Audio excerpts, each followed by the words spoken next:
Question number 16. ഇത് binomial തിയറത്തിൽ നിന്നുള്ള ഒരു ക്വസ്റ്റ്യൻ ആണ്. If the coefficient of X in the expansion of ax square plus bx plus c into 1 minus 2x the whole raised to 26 is minus 56 and the coefficients of x square and x cube are both 0, then a plus b plus c is equal to. അപ്പോൾ നോക്കിയേ മക്കളെ, ഇവിടെ നമുക്ക് കണ്ടുപിടിക്കേണ്ടത് a plus b plus c യുടെ value ആണ്. A plus B plus സിയുടെ value കണ്ടുപിടിക്കണമെങ്കിൽ നമുക്ക് എയും ബിയും സിയും അല്ലേ വേണ്ടത്. ആ എയും ബിയും സിയും കണ്ടുപിടിക്കാനായിട്ട് അവിടെ കുറച്ച് കാര്യങ്ങൾ നമുക്ക് പറഞ്ഞു തന്നിട്ടുണ്ട് അല്ലെ. എന്താ, ഒരു എക്സ്പ്രഷൻ തന്നിട്ടുണ്ട്, ഒരു പ്രോഡക്റ്റ് ആണ്, ശരിയാണല്ലോ. ആ പ്രോഡക്റ്റിന്റെ എക്സ്പാൻഷനകത്ത് എക്സിന്റെ കോഎഫിഷ്യന്റ് -56 ആണെന്ന് പറഞ്ഞിരിക്കുന്നു. അതുപോലെ തന്നെ എക്സ് സ്ക്വയറിന്റെയും എക്സ് ക്യൂബിന്റെയും കോഎഫിഷ്യൻസ് 0 ആണെന്നല്ലേ പറഞ്ഞിരിക്കുന്നത്. എനിവേ, നമുക്ക് ആ തന്നിരിക്കുന്ന എക്സ്പ്രഷൻ ഒന്ന് എടുക്കാം. എ എക്സ് സ്ക്വയർ പ്ലസ് തന്നിരിക്കുന്ന എക്സ്പ്രഷൻ ഞാൻ എടുത്താൽ A X square plus B X plus C, ഇതാണ് നമ്മുടെ ആദ്യത്തെ ഫാക്ടർ. ഇൻറ്റു അടുത്തത് ഒരു ബൈനോമിയൽ എക്സ്പ്രഷൻ ആണല്ലോ, 1 - 2x the whole raised to 26. നമുക്കൊരു കാര്യം ചെയ്യാം, ആ ബൈനോമിയൽ എക്സ്പ്രഷനെ ഒന്ന് എക്സ്പാൻഡ് ചെയ്യാം. അപ്പൊ ആദ്യത്തെ ഫാക്ടർ അങ്ങനെ തന്നെ A X square plus B X plus C ഒരു ക്വാഡ്രാറ്റിക് പോളിനോമിയൽ ആണ്. അടുത്തത് 1 - x the whole raised to n form അല്ലേ. അപ്പോൾ 1 - x the whole raised to n ന്റെ എക്സ്പാൻഷൻ നമുക്കറിയാം. അത് വെച്ചുകൊണ്ട് നമുക്കതിനെ എക്സ്പാൻഡ് ചെയ്യാം. 1 - 26c1 into 2x plus 26c2 into 2x square, ശരിയല്ലേ, minus 26c3 into 2x cube plus etcetera. നമുക്ക് ഇത്രയും ടേംസിന്റെ ആവശ്യമേ ഉള്ളൂ, കാരണം നമുക്ക് മാക്സിമം എക്സ് ക്യൂബിന്റെ വരെ കോഎഫിഷ്യൻസ് മതി, ശരിയല്ലേ. കാരണം നമുക്ക് എക്സ് ക്യൂബിന്റെ വരെയുള്ള കോഎഫിഷ്യൻസിന്റെ കാര്യമാണ് ക്വസ്റ്റ്യനിൽ പറഞ്ഞിരിക്കുന്നത്. അതുകൊണ്ട് തന്നെ എക്സ് ക്യൂബിന് അപ്പുറമുള്ള പവറുകളൊന്നും നമുക്ക് ആവശ്യമുള്ളതല്ല, ശരിയല്ലേ മക്കളെ. Okay, which is equal to A X square plus B X plus C into അല്ലെ 1 - 26c1 എന്ന് പറഞ്ഞാൽ 26 തന്നെ. അപ്പൊ അത് 26 into 2x പ്ലസ് അടുത്ത 26c2 കാൽക്കുലേറ്റ് ചെയ്താൽ 325 എന്ന് കിട്ടും. സോ 325 into 2x സ്ക്വയർ, അത് 4x സ്ക്വയർ അല്ലേ, മൈനസ് അടുത്തത് 26c3 കാൽക്കുലേറ്റ് ചെയ്താൽ 2600 എന്ന് കിട്ടും. ഇൻറ്റു 2x ക്യൂബ്, 2 ക്യൂബ് 8 ആണ്, into X cube plus etcetera, ശരിയല്ലേ. Which is equal to A X square plus B X plus C into അല്ലെ 1 - 26 into 2 എന്ന് പറഞ്ഞാൽ 52 ആണ്. പ്ലസ് അടുത്തത് 325 into 4 ആണ്, 1300 എന്ന് വരും. So 1300 into X square minus അടുത്തത് 2600 into 8 ആണ്, അത് 20,800 എന്നാണ് കിട്ടുക, into X cube plus etcetera. കണ്ടോ, അപ്പൊ നമ്മൾ ബൈനോമിയൽ തിയറം അനുസരിച്ചിട്ട് ജസ്റ്റ് ആ രണ്ടാമത്തെ ഫാക്ടറിനെ ഒന്ന് എക്സ്പാൻഡ് ചെയ്ത് വെച്ചു. പക്ഷെ എക്സ്പാൻഡ് ചെയ്യുമ്പോൾ എക്സ് ക്യൂബിന് അപ്പുറമുള്ള പവറുകൾക്ക് നമുക്ക് ആവശ്യമില്ല, കാരണം ക്വസ്റ്റ്യനകത്ത് എക്സ് ക്യൂബ് വരെയുള്ള ടേംസിന്റെ കോഎഫിഷ്യൻസിന്റെ കാര്യം മാത്രമാണുള്ളത്. ഇത് ക്ലിയർ ആയല്ലോ? യെസ്. അങ്ങനെയാണെങ്കിൽ ഇനി നമുക്ക് കോഎഫിഷ്യന്റ് ഓഫ് എക്സ് ഒന്ന് കണ്ടുപിടിക്കാം. കാരണം കോഎഫിഷ്യന്റ് ഓഫ് എക്സ് -56 എന്ന് തന്നിട്ടുണ്ടല്ലോ. കോഎഫിഷ്യന്റ് ഓഫ് എക്സ്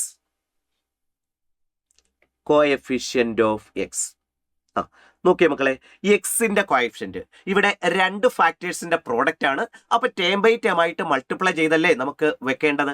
അങ്ങനെ മൾട്ടിപ്ലൈ ചെയ്യുമ്പോൾ എക്സിന്റെ ടേമുകൾ ഏതാണെന്ന് നോക്കുക, അതിന്റെ കോഎഫിഷ്യന്റ് അല്ലേ നമുക്ക് കിട്ടേണ്ടത്. ഒരു കാര്യം ചെയ്യാം, ദാ ഇവിടെ ആദ്യത്തെ ടേം എന്ന് പറഞ്ഞാൽ എ എക്സ് സ്ക്വയർ ആണ്. പക്ഷെ എ എക്സ് സ്ക്വയർ കൊണ്ടുള്ള മൾട്ടിപ്ലിക്കേഷനകത്ത് ഒരിക്കലും നമുക്ക് എക്സിന്റെ ടേം കിട്ടില്ലല്ലോ. അത് എക്സ് സ്ക്വയറോ അല്ലെങ്കിൽ അതിനേക്കാൾ വലിയ പവറോ ആയിരിക്കും കിട്ടുക. അപ്പൊ അതുകൊണ്ട് തന്നെ ആ ഫസ്റ്റ് ടേമിന്റെ കാര്യം ഇവിടെ നമ്മൾ നോക്കേണ്ട ആവശ്യം വരുന്നില്ല. അടുത്ത രണ്ടാമത്തെ ടേം ബി എക്സ്, എക്സിന്റെ ടേം ആണ്. ഈ എക്സിന്റെ ടേം കൊണ്ട് ഈ 1നെ മൾട്ടിപ്ലൈ ചെയ്താലല്ലേ എക്സ്പാൻഷനകത്തെ അല്ലെങ്കിൽ ആ പ്രോഡക്റ്റിനകത്തെ എക്സിന്റെ ടേം കിട്ടുക. അപ്പൊ അങ്ങനെയാണെങ്കിൽ അവിടെയുള്ള കോഎഫിഷ്യന്റ് എന്ന് പറഞ്ഞാൽ എത്രയാ കിട്ടുക? അവിടെയുള്ള കോഎഫിഷ്യന്റ് ബി വരും അല്ലെ, ബി എക്സ് ഇൻറ്റു 1. അപ്പൊ ബി എക്സ് എന്ന് പറയുന്നതാണ് പ്രോഡക്റ്റിനകത്തെ ടേം, എക്സിന്റെ ടേം. അപ്പൊ കോഎഫിഷ്യന്റ് എത്രയാ? ബി ആണ്. ഇത് ക്ലിയർ ആയെന്ന് വിചാരിക്കണം. ഓക്കെ, അടുത്തത് മൂന്നാമത്തെ ടേം എന്ന് പറയുന്നത് സി ആണ്, ശരിയല്ലേ. ആ സി കൊണ്ട് -52x മൾട്ടിപ്ലൈ ചെയ്താലല്ലേ എക്സിന്റെ ടേം കിട്ടുന്നത്. അപ്പൊ അങ്ങനെയാണെങ്കിൽ അവിടുത്തെ കോഎഫിഷ്യന്റ് നമുക്ക് വരിക, അവിടുത്തെ കോഎഫിഷ്യന്റ് വരിക -52c. കണ്ടോ, -52c. അപ്പൊ ഇതാണ് എക്സിന്റെ കോഎഫിഷ്യന്റ്. പക്ഷെ നമ്മുടെ അടുത്ത് പറഞ്ഞിട്ടുണ്ട് എക്സിന്റെ കോഎഫിഷ്യന്റ് എന്ന് പറഞ്ഞാൽ ഈക്വൽ ടു എത്രയാ? -56 ആ. അപ്പൊ എനിക്ക് ഇവിടെ നിന്ന് b - 52c is equal to -56 എന്ന് കിട്ടി അല്ലെ. അതവിടെ നിൽക്കട്ടെ, ഇക്വേഷൻ നമ്പർ 1 എന്ന് കൊടുത്തേക്കാം. ഇനി നമുക്ക് അടുത്തതായിട്ട് എക്സ് സ്ക്വയറിന്റെയും എക്സ് ക്യൂബിന്റെയും കോഎഫിഷ്യൻസ് കണ്ടുപിടിക്കാം. അപ്പൊ അടുത്തതായിട്ട് ഞാൻ കോഎഫിഷ്യന്റ് ഓഫ് എക്സ് സ്ക്വയർ കണ്ടുപിടിക്കാൻ പോകുന്നു. അപ്പൊ ഇതുപോലെ നമ്മൾ മൾട്ടിപ്ലൈ ചെയ്യുമ്പോൾ എക്സ് സ്ക്വയറിന്റെ ടേം വരുന്നത് എവിടെ എന്നല്ലേ നമുക്ക് അറിയേണ്ടത് അല്ലെ. യെസ്. അപ്പൊ നമുക്കൊരു കാര്യം ചെയ്യാം, മൾട്ടിപ്ലൈ ചെയ്യാം. എ എക്സ് സ്ക്വയർ കൊണ്ട് ഇവിടെയുള്ള 1നെ മൾട്ടിപ്ലൈ ചെയ്യണല്ലേ നമുക്ക് എക്സ് സ്ക്വയറിന്റെ ടേം കിട്ടുന്നത്. അപ്പൊ കറസ്പോണ്ടിങ് ആയിട്ടുള്ള കോഎഫിഷ്യന്റ് എന്ന് പറയുന്നത് എ അല്ലേ വരിക, ഉറപ്പാണോ? അടുത്ത രണ്ടാമത്തെ ബി എക്സ് കൊണ്ട് ഇവിടെയുള്ള -52x മൾട്ടിപ്ലൈ ചെയ്യുമ്പോഴല്ലേ X into X X square ആകുന്നത്. അപ്പൊ എക്സ് സ്ക്വയറിന്റെ ടേം കിട്ടണമെങ്കിൽ ബി എക്സിനെ -52x കൊണ്ട് മൾട്ടിപ്ലൈ ചെയ്യണം. അപ്പൊ അങ്ങനെയാണെങ്കിൽ കോഎഫിഷ്യന്റ് കിട്ടുക -52b ആണ്. ശരിയാണല്ലോ. ഇനി അവിടെ സി ഉണ്ട്. ഈ സി കൊണ്ട് ഇവിടെയുള്ള 1300 എക്സ് സ്ക്വയറിനെ മൾട്ടിപ്ലൈ ചെയ്യണല്ലേ എക്സ് സ്ക്വയറിന്റെ ടേം ആകുന്നത്. അപ്പൊ അങ്ങനെയാണെങ്കിൽ കറസ്പോണ്ടിങ് ആയിട്ടുള്ള കോഎഫിഷ്യന്റ് എന്ന് പറയുന്നത് 1300 ഇൻറ്റു സി കിട്ടും. ശരിയാണല്ലോ. പക്ഷേ കോഎഫിഷ്യന്റ് ഓഫ് എക്സ് സ്ക്വയർ നമുക്ക് തന്നിട്ടുണ്ട്. അത് എത്രയാ? അത് 0 എന്നാ പറഞ്ഞിരിക്കുന്നത്. അപ്പൊ അതുകൊണ്ട് തന്നെ ഇവിടെ നിന്ന് എനിക്ക് -52b + 1300c = 0 എന്ന് എഴുതാമല്ലോ. ഇക്വേഷൻ നമ്പർ 2 വരും. ക്ലിയർ ആണോ മക്കളെ? അല്ലെ. ഇനി ഇതേപോലെ കോഎഫിഷ്യന്റ് ഓഫ് എക്സ് ക്യൂബും കൂടി വേണം. കോഎഫിഷ്യന്റ് ഓഫ് എക്സ് ക്യൂബ് ഓരോന്നായിട്ട് നമുക്ക് നോക്കാം. ആദ്യം ഈ എ എക്സ് സ്ക്വയറിനെ ഇവിടെയുള്ള എക്സിന്റെ ടേം കൊണ്ട് മൾട്ടിപ്ലൈ ചെയ്യണല്ലേ അത് എക്സ് ക്യൂബ് ആയിട്ട് മാറുന്നത്. അപ്പൊ അങ്ങനെയാണെങ്കിൽ കറസ്പോണ്ടിങ് ആയിട്ടുള്ള കോഎഫിഷ്യന്റ് എന്താ കിട്ടുക മക്കളെ? എ എക്സ് സ്ക്വയറിനെ -52x കൊണ്ടാണ് മൾട്ടിപ്ലൈ ചെയ്യേണ്ടത്. അപ്പോ -52a എന്ന് കിട്ടും. ശരിയാണല്ലോ അല്ലെ. യെസ്. ഇനി അടുത്ത ബി എക്സ്. ഈ ബി എക്സിന്റെ ടേമിനെ ഇവിടെയുള്ള എക്സ് സ്ക്വയറിന്റെ ടേം കൊണ്ട് മൾട്ടിപ്ലൈ ചെയ്യണല്ലേ എക്സ് ക്യൂബ് കിട്ടുന്നത്. അപ്പൊ അങ്ങനെയാണെങ്കിൽ അവിടെ വരുന്ന കറസ്പോണ്ടിങ് കോഎഫിഷ്യന്റ് എന്ന് പറഞ്ഞാൽ എന്താ കിട്ടുക? അവിടെ വരുന്ന കറസ്പോണ്ടിങ് കോഎഫിഷ്യന്റ് +1300 ഇൻറ്റു ബി. ഉറപ്പാണല്ലോ. അടുത്ത സി കൊണ്ട് ഇവിടെയുള്ള എക്സ് ക്യൂബിന്റെ ടേമിനെ മൾട്ടിപ്ലൈ ചെയ്യണല്ലേ എക്സ് ക്യൂബ് കിട്ടുന്നത്. അപ്പൊ അങ്ങനെയാണെങ്കിൽ ആ കോഎഫിഷ്യന്റ് എന്ന് പറയുന്നത് എന്താ കിട്ടുക?